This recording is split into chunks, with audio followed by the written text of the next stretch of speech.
안녕하십니까? 네.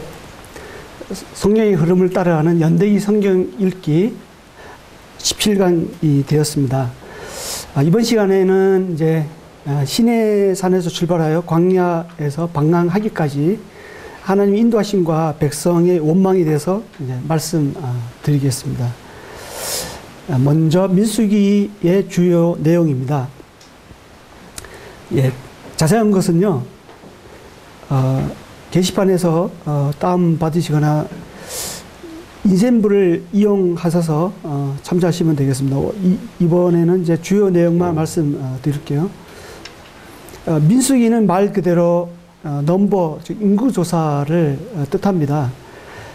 1차 인구조사는 이제 1장에 나오죠. 시내산에서 출발하기 전에 출애굽 1세대를 대상으로 계수하였습니다. 2차 인구조사는 이제 이스라엘 백성들이 가나안 땅에 들어가기 전에 모압 평지에서 출애굽 2세대를 대상으로 계수하였죠. 둘 다 20세 이상 싸움에 나갈 만한 장정으로 계수했는데 약 60만이 조사되었습니다. 예, 다음을 보시면요. 민수기는 크게 세 부분으로 나누어집니다. 시내산에 머물던 때 하고요. 그 다음에 시내산에서 출발하여 모압 평지에 이르기까지 광야 길을 가던 때, 그리고 요단 동편 동쪽 땅을 정복하고 가나안 땅으로 들어가기 전 모압 평지에 머물던 때, 이렇게 크게 세 가지로 구분이 됩니다. 첫 번째 9장은요, 시내산에서 출발하기 전에 수주일간의 일을 기록하고 있습니다. 아직 이스라엘이 시내산에서 율법을 받는 사건의 큰 틀 안에 있는 거죠. 그리고 민수기 10장 11절부터 이제 시내 광야를 출발하게 됩니다. 그리고 13장에 와서는요, 이스라엘이 가나안 땅의 남쪽 경계선이 가데스 바네아에 이제 도착을 합니다. 근데 여기서 큰 변화가 일어나죠. 여기서 이제 악평한 정탐꾼 10명에 의해서 또 그 보고를 들은 백성들이 굉장히 낙담하고 원망을 합니다. 그래서 그들은 이제 더 이상 하나님의 도우심을 이제 신뢰하지 않죠. 그 이유로 인해서 하나님은 이스라엘 백성들, 특히 출애굽 1세대들이 광야에서 다 죽기까지 40년간 광야에서 지내게 했습니다. 그리고 19장까지는 이제 특별한 이동 경로가 안 나옵니다. 단지 몇 가지 사건과 이제 보충적인 규례를 말씀해 주고 있는데요. 이 기간 동안 이제 광야에서 38년간 방랑하게 돼요. 근데 어디서 뭘 했는지 전혀 알 수가 없습니다. 그러다가 이제 민수기 20장 1절에 와서 다시 가나안 땅의 남쪽 경계선이 가데스에 도착하죠. 그러니까 민수기 13장에 이제 도착했던 가데스에 다시 이제 도착을 합니다. 근데 세대는 완전히 바뀌어 있죠. 38년이 지났어요. 이때는 이미. 하지만 그들은 이제 가나안 남쪽에서 이제 가나안 땅 남쪽에서 이제 가나안 땅에 가지 않고 동쪽으로 이렇게 우회하죠. 그리고 그 과정에서 요단 동쪽을 정복합니다. 그리고 그 22장 1절, 민수기 22장 1절에 와서 드디어 여리고 맞은편 모압 평지에 도착하게 됩니다. 그리고 22장 1절부터 신명기 마지막까지가 이제 모압 평지에서 일어났던 일을 기록해 주겠습니다. 네, 다음을 보시겠는데요. 다음은 이제 성막 주변의 각 지파별 짐 배치도입니다. 민수기 1장에서 인구조사 이제 하죠. 그리고 2장에 와서 각 지파별 짐 배치하고 행진 순서가 나옵니다. 짐 배치는 이제 보시는 바와 같은데요. 진 가운데 보면 성막이 있죠. 그리고 주변에 네 지파들이 있습니다. 그리고 동서남북 사면에 각각 세 지파씩 위치해 있습니다. 모두가 성막을 중심으로 진을 치고 있는 이상적인 모습을 보여주고 있죠. 여기서 이제 레위 지파는 민수기 3장 12절에 보면 이제 이스라엘 자손 중에서 레인을 택하여 모든 맞이를 대신하게 하여서 이제 레인은 내 것이라는 말씀이 나오는데요. 레인은 이스라엘 자손 중에서 처음 난 자를 대신하게 했어요. 그래서 레인은 민수기 4장에 보면요, 해막 봉사하는 일과 이제 성막을 매는 일을 했습니다. 그리고 레인인 중에서 무나리와 게르손 자손은 성막을 매는 일을 했고요. 고핫 자손은 성물, 즉 성막 기구를 매는 일을 했습니다. 네, 다음을 보시겠습니다. 다음은 행진 순서입니다. 이제 행진 순서는 두 가지 안이 있습니다. 보시는 바와 같은데 1안과 2안이 있습니다. 1안의 경우는요, 그 광야에서 옆으로 이렇게 쭉 펼쳐서 이동하기가 쉽지 않았을 거예요. 그렇기 때문에 많은 분들이 그렇게 보고 있는데 저도 2안으로 움직이지 않았을까 그렇게 생각합니다. 민수기 10장 1절에서 10절에 보면 이제 은나팔 둘이 나옵니다. 이것은 회중을 소집할 때, 그리고 진을 움직일 때, 그리고 전쟁에 나갈 때 제사장들이 불었습니다. 그 사막에서 약 300만의 사람들이 지파별로 이제 진을 치고 이동할 수 있었던 것은 무엇 때문이었을까요? 예, 그것은 성막이 중심이 되었기 때문입니다. 민수기 10장 33절에서 34절을 보면 여호와의 언약궤가 그 3일길에 앞서가며 그들의 쉴 곳을 찾았고 그들이 진영을 떠날 때 낮에는 여호와의 구름이 그 위에 덮었었더라고 나옵니다. 이것은 무엇을 말씀해 주고 있냐면요, 바로 말씀 우선의 삶, 그리고 예배 중심의 삶이 얼마나 중요한가를 보여주고 있습니다.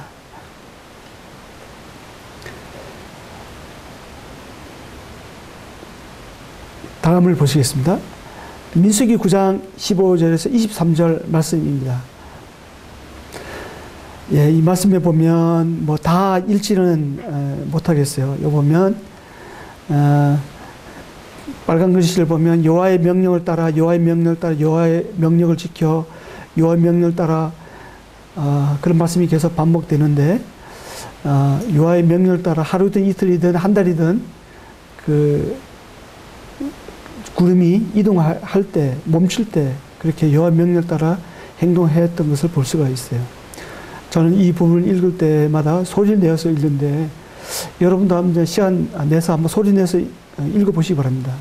이와 같이 하나님께서 오늘날도 성령과 진리의 말씀을 우리 인도하신다는 것을 이 말씀을 통해서 우리가 배울 수가 있습니다. 예, 다음은요, 시내에서 가데스까지의 여정입니다. 민수기 10장에 보면 이제 이스라엘 자손이 시내 광야에서 출발합니다. 바란 강요로 이동을 하죠. 그리고 다베라가 나오는데 다베라의 정확한 위치는 알 수가 없어요. 하지만 그곳에 도착했을 때 백성들이 악한 말로 원망하게 되죠. 그래서 하나님은 불을 그들 중에 내려서 진 끝을 살합니다. 예, 그리고 백성들이 이제 기브롯 하다아와라는 곳에 도착합니다. 또 원망하고 탐욕을 품죠.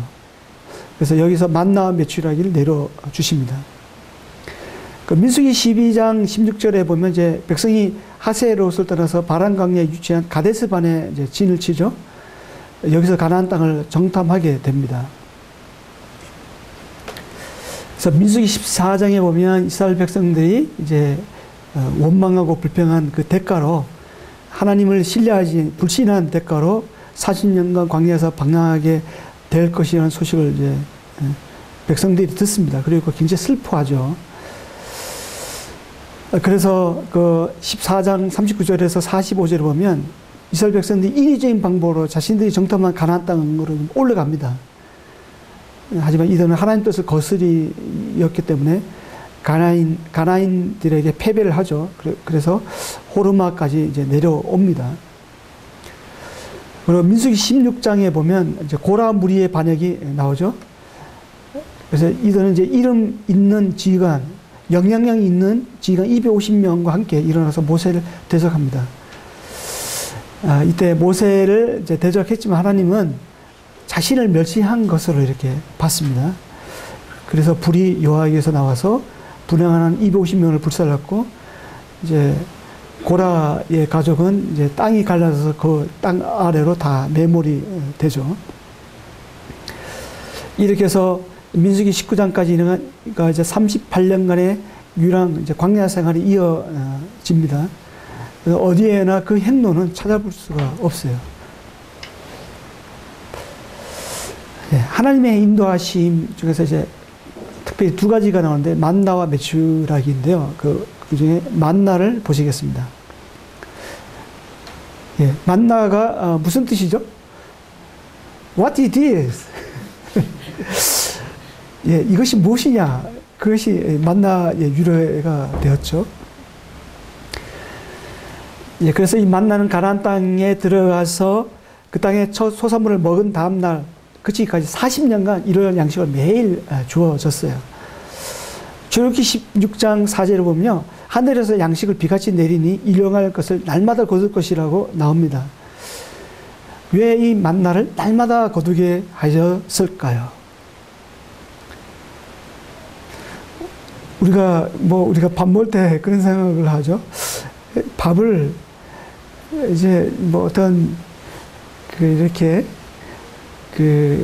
약처럼 이렇게 만들어 갖고 이제 알약처럼 먹든지, 아니면 한번 먹으면 미리 이렇게 뱃속에 저장을 해놨다 그것을 이제 배고플 때마다 이렇게 끄집어 먹든지, 그런 생각을 이제 저도 하거든요. 많은 사람들이 그런 생각 할 거예요. 특히 바쁠 때 더 그런 생각을 하게 되는데, 이스라엘 백성들도 이런 생각을 했어요. 그래서 매일 만나가 주어지니까 어떤 데는 막 며칠씩 막 거두기도 하고, 근데 주일날에는 이제 안식일날은 거두기 말아야 되는데 안식일날에도 뭐 거두러 가고, 하나님 말씀을 아직 지키지 않았죠.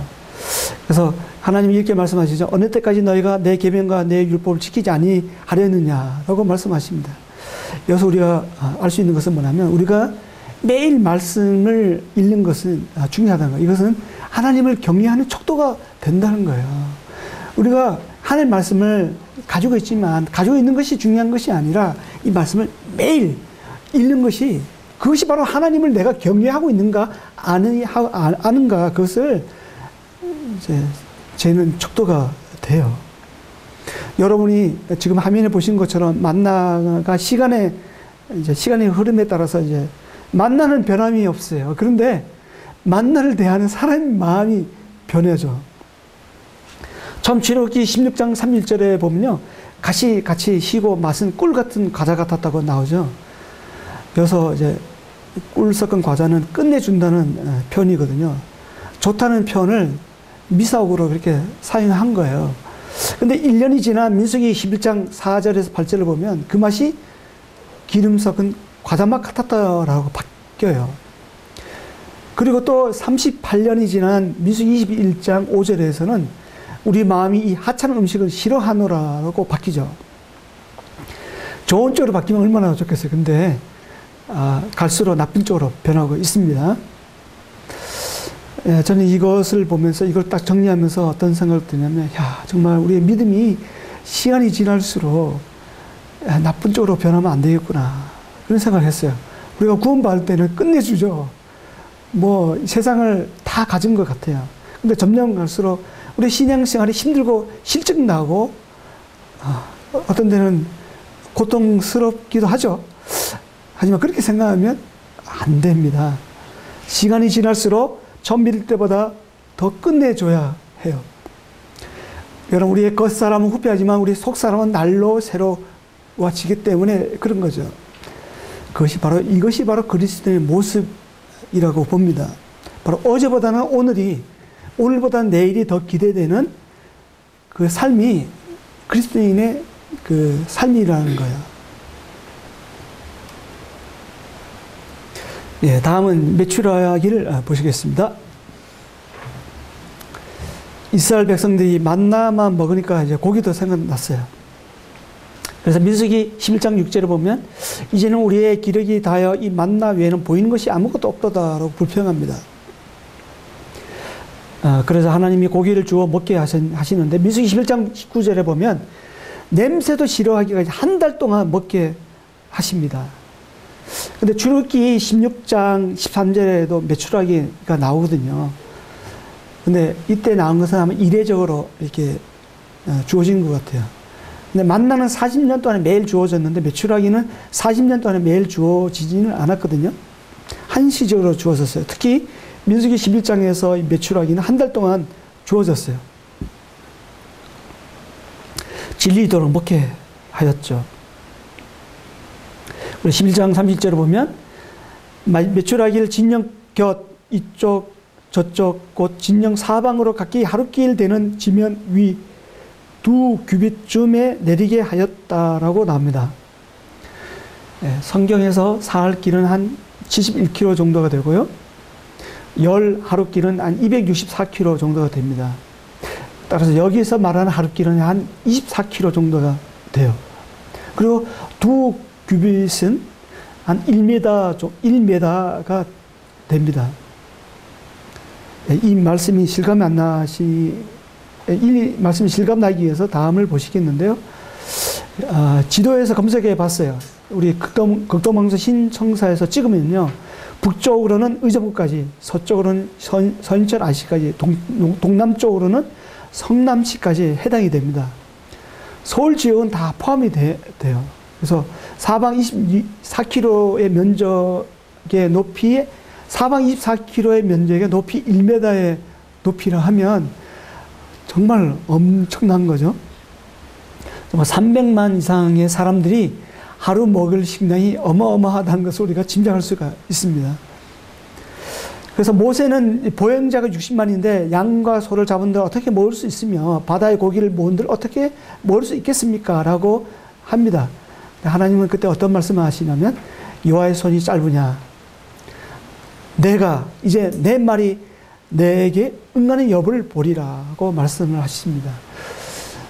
우리는 하나님을 우리가 이해되는 범주 안에서 자꾸 믿으려고 하는 경향이 있습니다. 하지만 겨자씨 하늘 만한 믿음이 있을지라도 우리가 순전하고 정직한 믿음이라면 산을 옮길 만한 능력이 있다는 거예요. 그것을 기억하고 넘어갔으면 좋겠습니다. 다음은 이제 이스라엘 백성들의 원망에 대해서 한번 보시겠습니다. 출애굽기부터 이제 민수기 광야 여정 가운데 10번 정도 이제 원망하는 장면이 나옵니다. 첫 번째 원망은요, 홍해에서의 원망인데 출애굽기 14장에 나와요. 뒤로는 이제 애굽 군대들이 쫓아오고 앞에는 이제 홍해가 이제 막혀 있어요. 그래서 이스라엘 백성들이 애굽에 매장지가 없어서 당신이 우리를 이끌어내어 이 광야에서 죽게 하느냐고 불평을 하죠. 이때 하나님은 두려워 말고 가만히 서서 여호와께서 행하신 구원을 보라고 하십니다. 두 번째 이스라엘 백성들의 원망은 마라에서 원망을 합니다. 이것은 이제 13강에서 했기 때문에 넘어가겠습니다.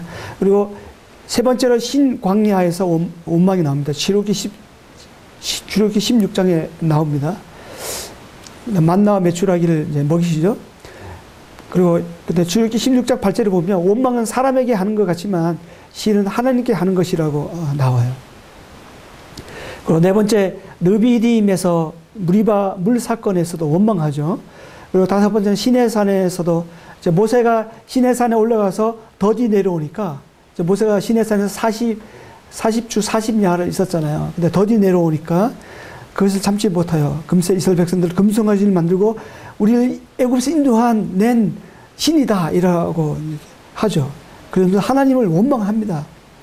그리고 여섯 번째, 일곱 번째 원망하는 것은 가데스로 가는 여정 중에 두 번이나 원망하는 장면이 나옵니다. 그리고 여덟 번째는 가데스 도착해서 이제 우리가 이제 가데스에 도착해서 이제 나오는데 민수기 14장 4절에 보면 우리가 한 장관을 세우고 애굽으로 돌아가자라고 이제 원망을 하죠. 애굽으로 돌아가자. 이제 원망하는 이스라엘 백성들이 원망하는 것 중에서 이렇게 보면 애굽으로 돌아가자. 자꾸만 이제 그 지난 날에 그것이 좋아 보이고 그것이 더 그 조합에서 잠깐만 그래 돌아가려는 그런 본능을 보이는데요. 마치 우리에게도 이 귀소 본능이 있습니다. 그래서 우리도 가만히 있으면 우리 옛자, 타락한 옛 성품으로 돌아가려는 그런 경향이 있어요. 그래서 우리가 말씀과 기도로 이제 베드로서 보면 말씀과 기도로 거룩하여진다고 했잖아요. 근데 말씀과 기도로 거룩하지 않으면, 거룩하게 하는 연습을 하지 않으면, 우리가 그렇게 우리가 육체를 거슬러 싸우는 훈련을 하지 않으면 우리가 옛 타락한 모습으로 참 돌아가려는 그런 것이 보인다는 거죠.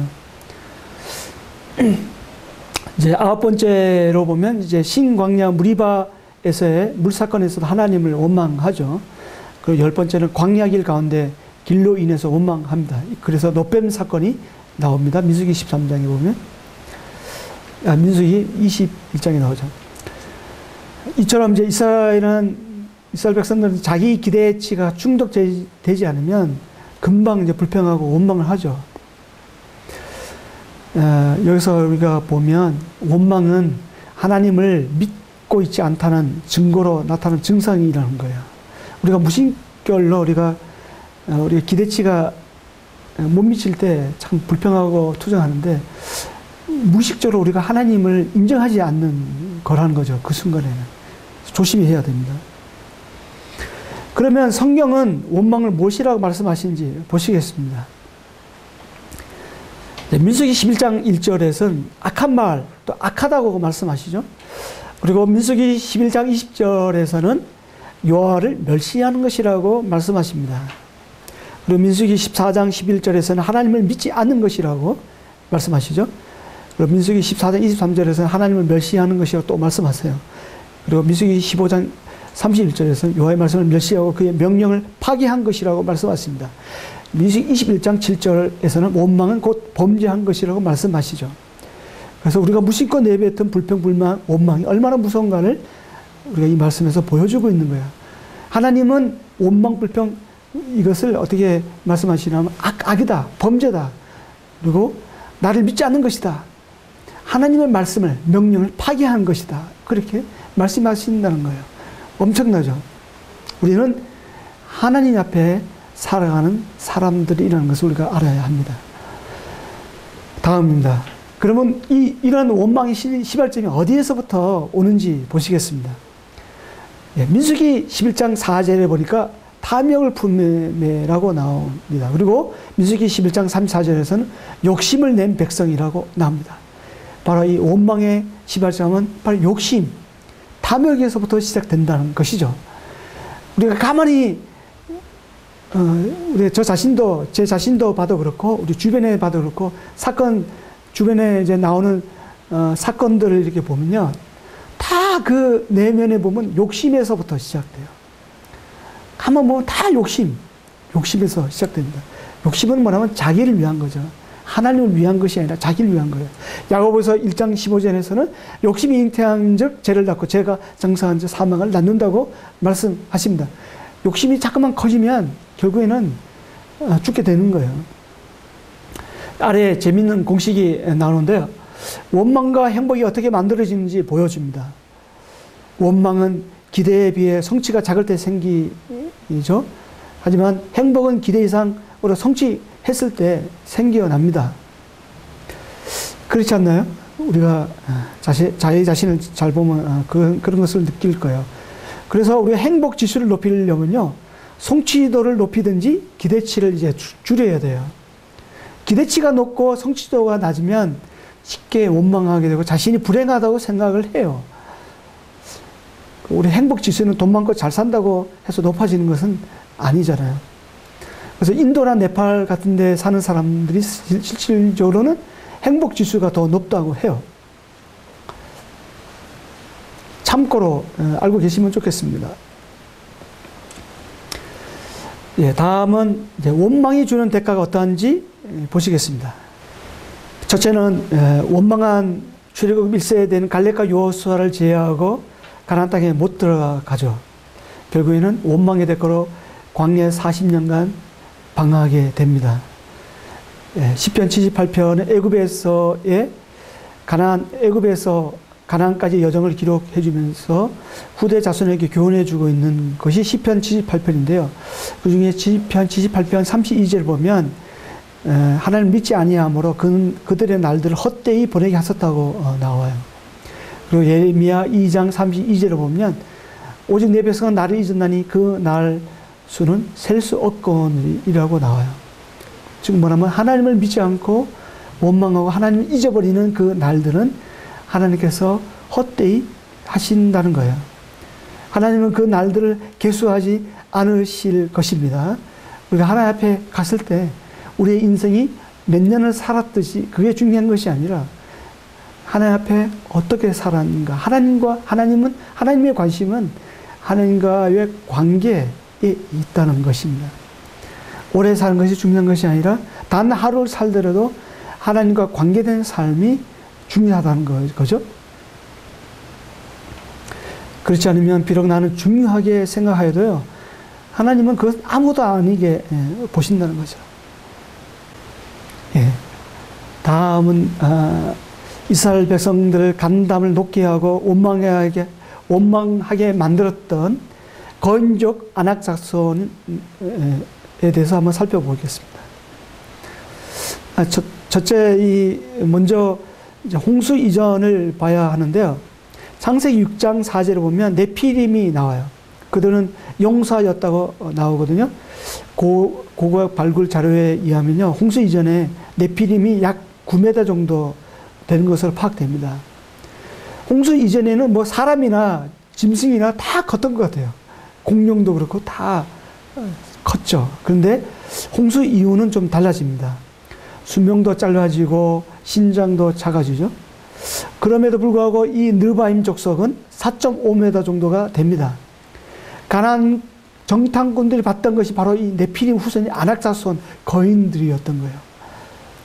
그래서 민수기 13장 33절에 보면 우리는 스스로 보기에도 메뚜기 같으니 그들이 보기에도 그와 같을 것이라고 나옵니다. 정말 뭐 4m 이렇게 된다면 이 표현이 맞는 얘기죠. 메뚜기 같죠. 거기에 붙어있는 메뚜기. 신명기 2장 10절에 보면 그들은 키가 컸다고 나오고요.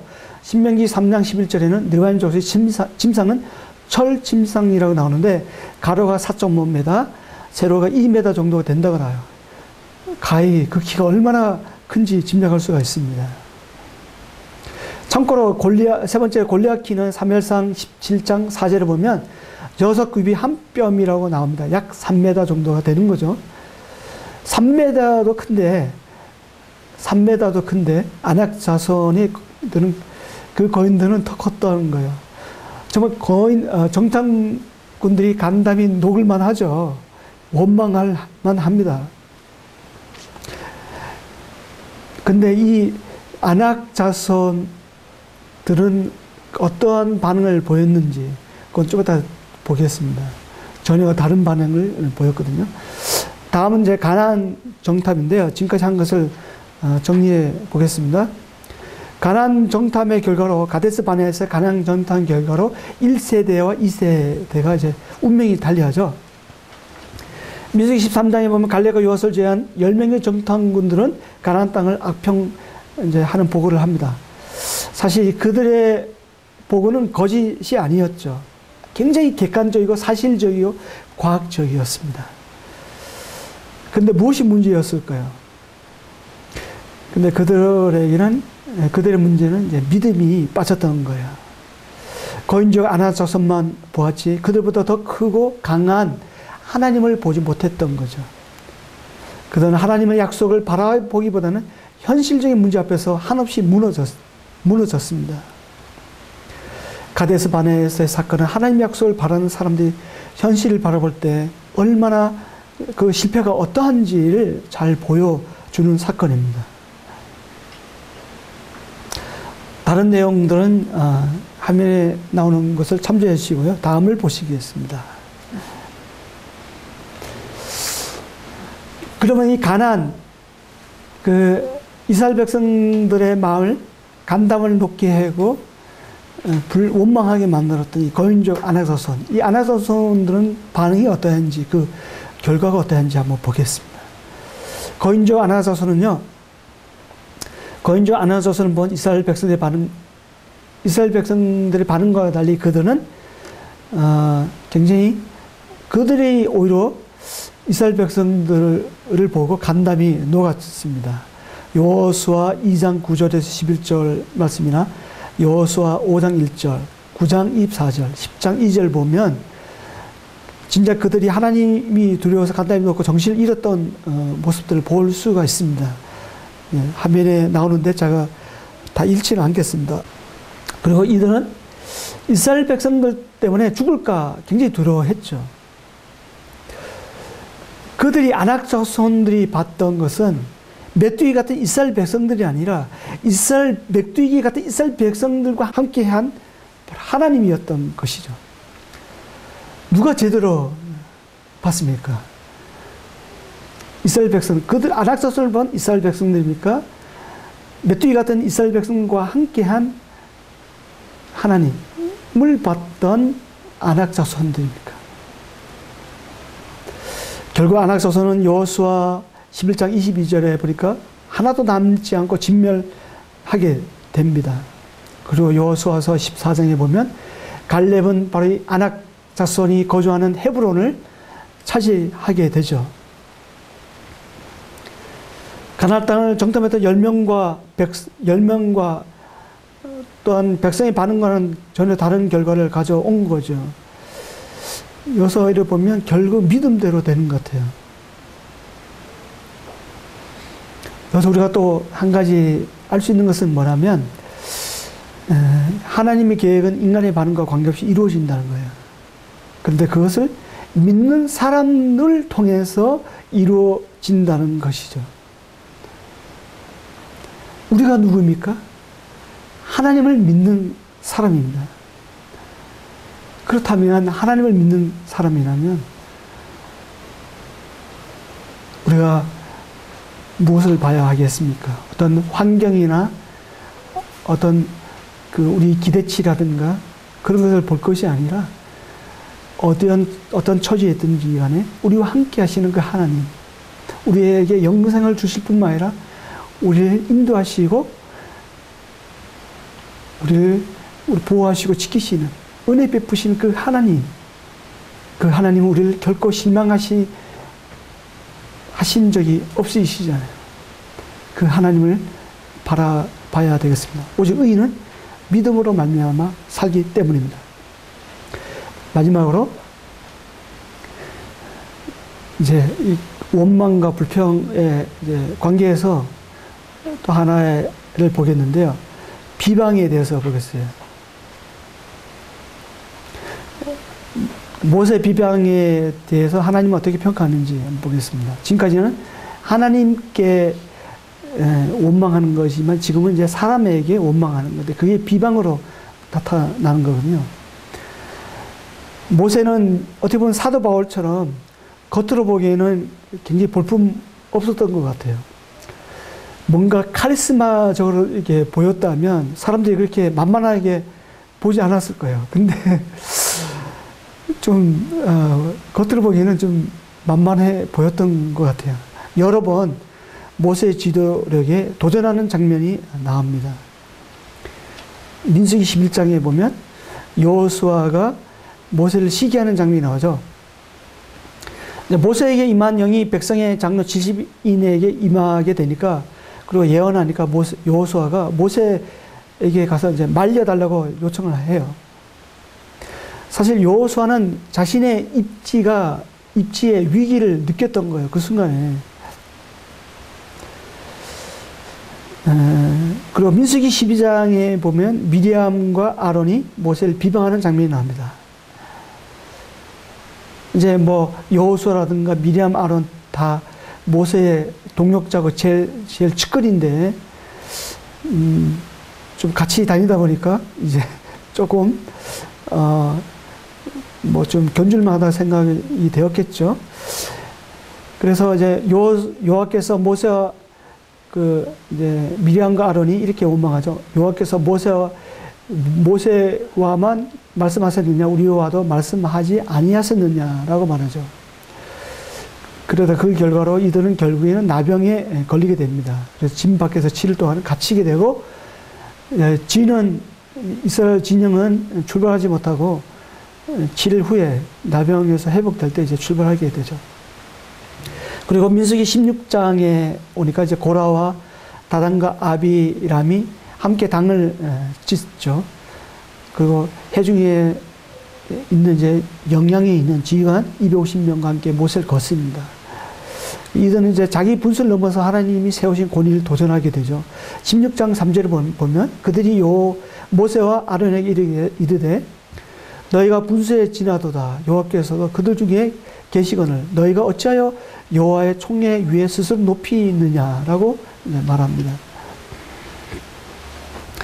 사실 고라와 이게 고략의 후손들을 보면 이들은 유다서 1장 11절을 보면 고라의 패역을 따라 멸망을 받았도다라고 나오는데요. 이것은 무엇을 의미하냐면 이들은 더 좋은 자리, 더 좋은 역할을 구했다는 거예요. 이 모든 내면의 자세에 보면 다 욕심이 자리 잡고 있습니다. 여기에 대해서 하나님은 어떻게 평가하십니까? 민수기 12장 3절에서 8절을 보니까 모세는 온유하고 내 온 집에 충성되다고 말씀하시면서 그와는 내가 대면하여 명백히 말하고 은밀한 말로 하지 아니하며 그는 또 여호와의 형상을 보거늘 너희가 어찌하여 내 종 모세 비방하기를 두려워하지 아니하느냐라고 말씀하십니다. 사람마다 다 똑같지는 않아요. 다 그릇이 다르고 분량이 다릅니다. 그래서 우리는 누구와 비교할 필요도 없고 경쟁할 필요도 없어요. 근데 예수님의 제자들도 서로 예수님은 이제 십자가 내가 이제 예루살렘에 가서 못 박게 하겠다. 어떻게 못 박아 죽어야 하는지 그런 말씀하시는데 예수님의 제자들은 누가 더 크냐 서로 다투고 그러잖아요. 우리 사람들의 본능 같아요. 누가 더 크냐, 누가 더 영향이 인정받고 싶어하나 이렇게 하는데 근데 크고 작은 것은 사실 어떻게 보면 사람이 보기에 크고 작은 것이 하나님이 보시기에는 다 똑같은 거예요. 오히려 한 달란트 받은 사람에게는 하나님은 한 달란트를 요구하시지만 2달란트, 10달란트 받은 사람에게는 하나님은 더 큰 거를 요구하신다는 것을 우리가 알아야 합니다. 더 큰 은사, 더 큰 임무를 받았다면 하나님은 더 크게 큰 거기에 맞는 일을 하기를 원하신다는 거예요. 2달란트, 10달란트 받은 사람에게 더 엄중히 요구하신다는 것을 우리가 알아야 하겠습니다. 그래서 우리는 원망, 비방, 그 출발점에는 다 욕심이 자리 잡고 있다는 거. 그리고 그 또 더 들어가면 하나님을 신뢰하지 않는, 하나님을 믿지 않는 믿음 없는 나의 하나의 증표라는 것을 우리가 기억했으면 좋겠습니다. 그래서 지금까지는 이스라엘 백성들이 광야 여정 중에서 하나님은 만나와 메추라기 인도하셨고 그리고 그럼에도 불구하고 이스라엘 백성들은 계속 원망하고 불평하고 그렇게 하죠. 근데 그럼에도 불구하고 하나님은 그들을 가나안 땅으로 인도하신다는 거예요. 이스라엘 백성들이 잘나서 그들이 뭐 하나님 앞에 말씀을 잘 지켜서가 아니라 그럼에도 불구하고 하나님의 그 약속은 이루어지는 거고 그럼에도 불구하고 의의 길로 인도하신다는 것입니다. 우리가 하나님 앞에 잘난 사람이 누가 있겠어요? 하나님 앞에 잘나지도 않고 의롭지도 않지만 그럼에도 불구하고 하나님은 우리를 자기 자녀로서 우리를 끝까지 책임지시고 인도하신다는 것입니다. 여기까지입니다. 다음 시간에 또 뵙겠습니다. 감사합니다.